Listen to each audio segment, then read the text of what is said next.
네, 안녕하세요. 지난주에 이어서 세움에서는 여러 상담의 전문가 선생님들이 계십니다. 이번 주는 특별히 미술로, 그림으로 아이들의 마음을 만나고 있는 이난주 선생님을 모셨습니다. 선생님, 안녕하세요. 네, 안녕하세요. 네. 일단 미술치료라고 하니까 네. 되게 저는 관심이 되게 많이 가거든요. 네네. 제가 그림 그리는 걸 좋아해서 네. 예, 물론 이렇게 그림 그리는 거랑 미술 치료랑은 다르잖아요. 네, 그렇죠. 다르죠. 네. 선생님 또 잘 모르는 또 시청자들에게 선생님 소개와 미술 치료가 어떤 것인지 좀 설명을 해주시면 감사하겠습니다. 네, 안녕하세요. 방금 소개받은 세움에서 미술 아이들을 대상으로 미술 치료를 하고 있는 이난주입니다. 반갑습니다. 네. 대표님께서 이제 네. 궁금하신 점을 얘기해 주셨는데요. 네네네. 미술 치료는 이제 지금은 우리나라에서는 너무 많이 좀 알려져 있고, 네. 대중화도 되어 있고 해서, 네. 뭐, 교육기관에서 교육들도 많이 하고 있고, 네. 그리고 뭐, 치료나 상담에 관련된 기관들에서, 네. 실제로 미술 치료들을 지금 하고 있는 상황인데, 네. 미술 치료는 어떤 분들은 이렇게 알고 계시는 분들도 있어요. 네.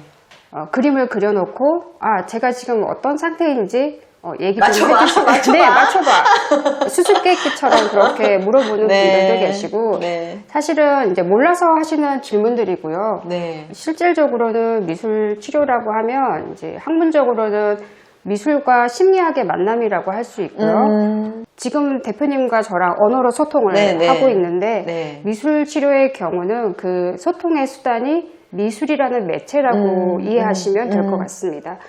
자신의 마음을 사실은 언어로 충분히 표현하기 어려울 때, 네. 그리고 뭔가 개방적인 이야기, 혹은 또 가족들에게조차도 어떤 자신의 감정이나 생각들을 이야기하기 어려운 경우에는 말이라는 수단 대신에 미술이라는 어떤 비언어적인 수단을 통해서 자신의 마음을 표현을 하고 생각을 또 전달을 하고 또 감정을 드러내기도 하고 네. 그런 과정 안에서 이제 치료자가 내담자와 같이 그 작업 결과물을 가지고 이야기를 하기도 하고 또 아까 궁금해하신 이 그림이 어떤 건가요? 라고 했을 때 해석적인 차원도 들어가기도 하고 굉장히 다양한 부분들을 포함하고 있습니다. 사실은. 네. 네.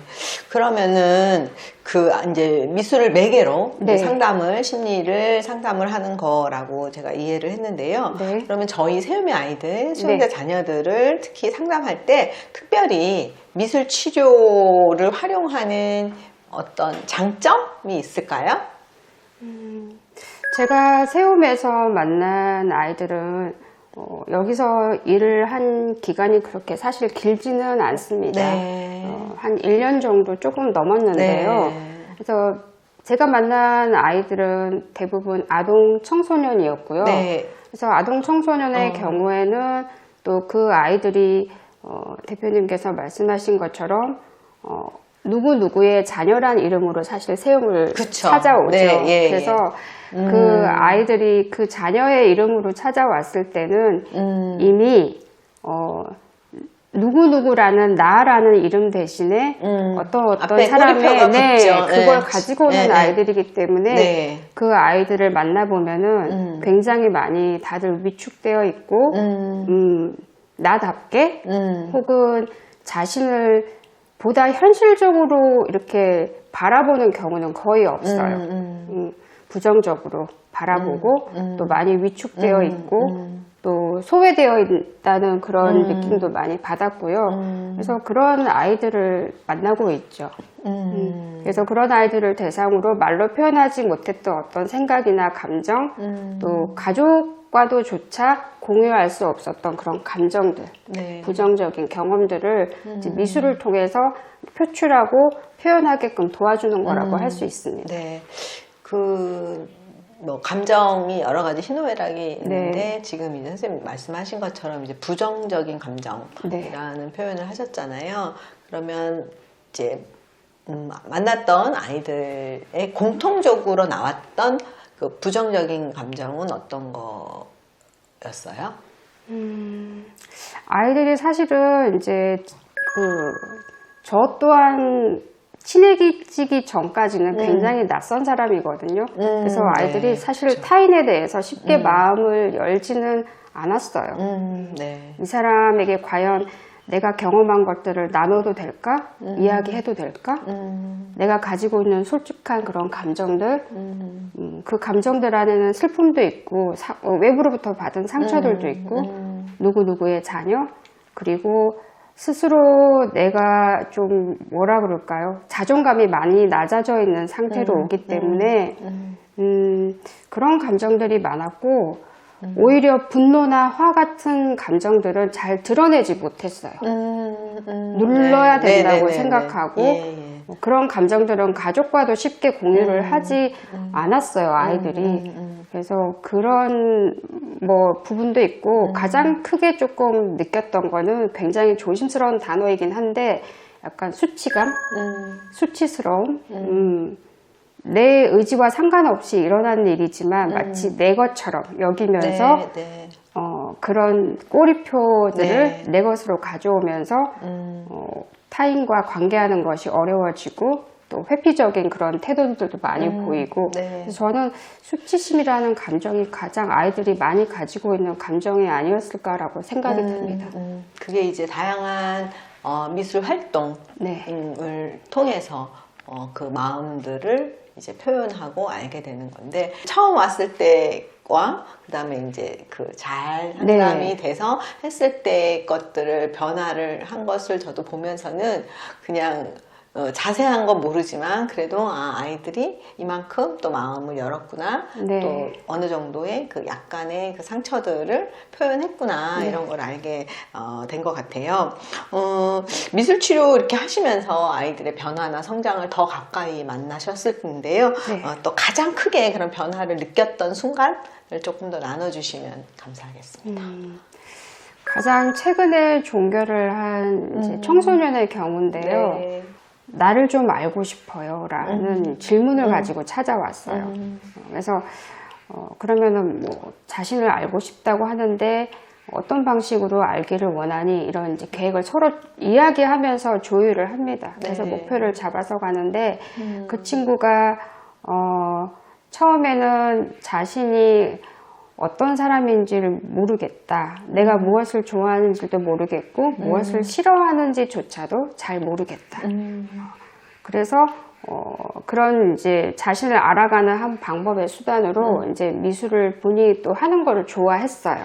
그래서 의외로 하는 거를 좋아하는 참여자들의 경우는 결과물도 사실 굉장히 그냥 딱 봐도 와 멋진데 이런 말이 나올 정도로 좋은 결과물들이 나와요. 근데 이 청소년의 경우는 그런 결과물들이 참 멋있었고 더 중요한 거는 종결이 거의 다가왔을 때 이 아이가 하는 말이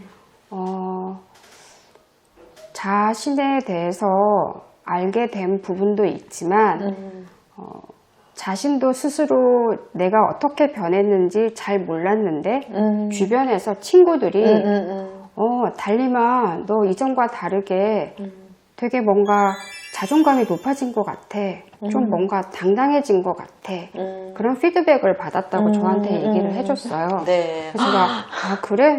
너도 그거를 느꼈니? 그래서 사실 선생님도 그런 걸 느꼈어. 근데 그래서 친구들이 그 말을 해줄 때 내가 진짜로 변했구나. 그런 이야기들을 하면서 친구 문제, 가족의 문제, 여러 가지 문제가 있었지만 그런 부분들을 나름 이렇게 통제하게 되었다는 거 그런 부분에서 오는 만족감이 굉장히 컸었어요. 그리고 앞서 말한 것처럼 작품의 그 손재주가 좋았고 그러다 보니 결과물도 멋있게 나오니까 그런 결과물을 통해서 또 본인이 얻어간 성취감, 만족감도 굉장히 컸다고 그런 기억을 가지고 있습니다.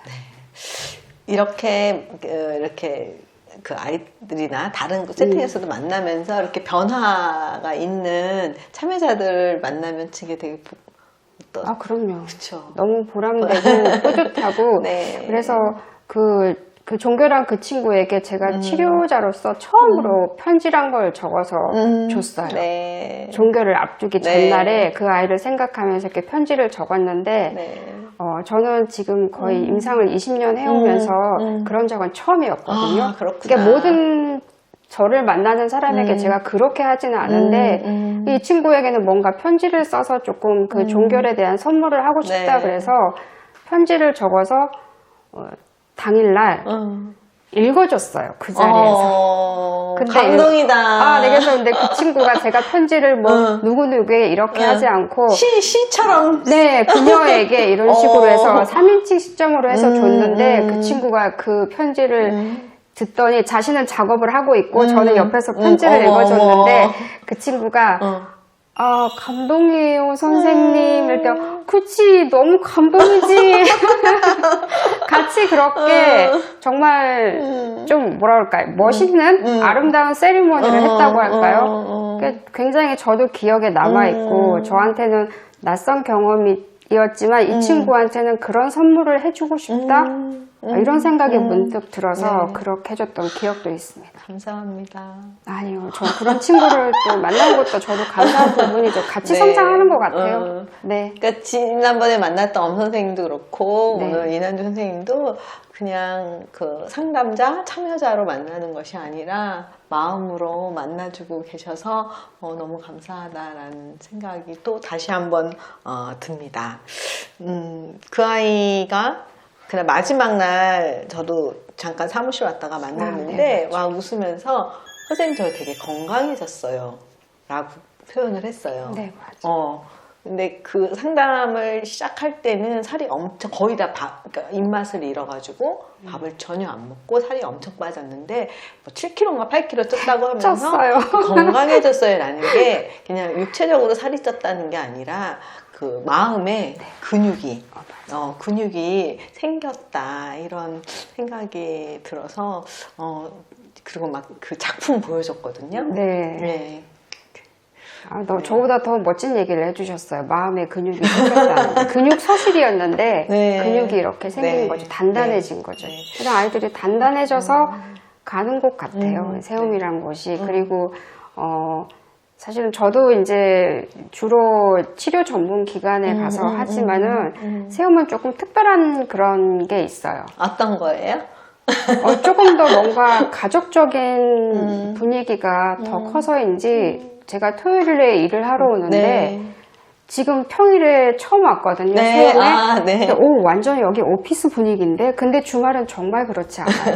주말은 정말 북적북적 사람들이 북적대고 네. 웃음소리도 좀 끊이지 않고 그리고 가족처럼 한 테이블에 앉아서 같이 간식을 먹기도 하고 소파에서 네, 잠도 그래서 이야기를 나누기도 하고 그런 분위기가 있는 굉장히 조금 색다른 매력을 가진 곳이라고 할까요? 네. 그래서 저도 항상 오면은 너무 선생님들이 너무 잘 챙겨주시고 해서 늘 감사한 마음이죠. 아니 저희는 되게 미안한 마음도 많은 게 한 케이스를 하려고 토요일을 온전히 내서 오시잖아요. 저희가 막 이렇게 상담 사례가 막 이렇게 있어서 하는 게 아닌데 그래서 더욱 죄송하기도 하고 또 미안하기도 하고 이제 그러나 든든합니다. 감사합니다. 그렇게 말씀해 주셔서. 네, 계속 미술로 저희 아이들 잘 만나주시기를 바랍니다. 네, 감사합니다. 네, 감사합니다. 네, 감사합니다.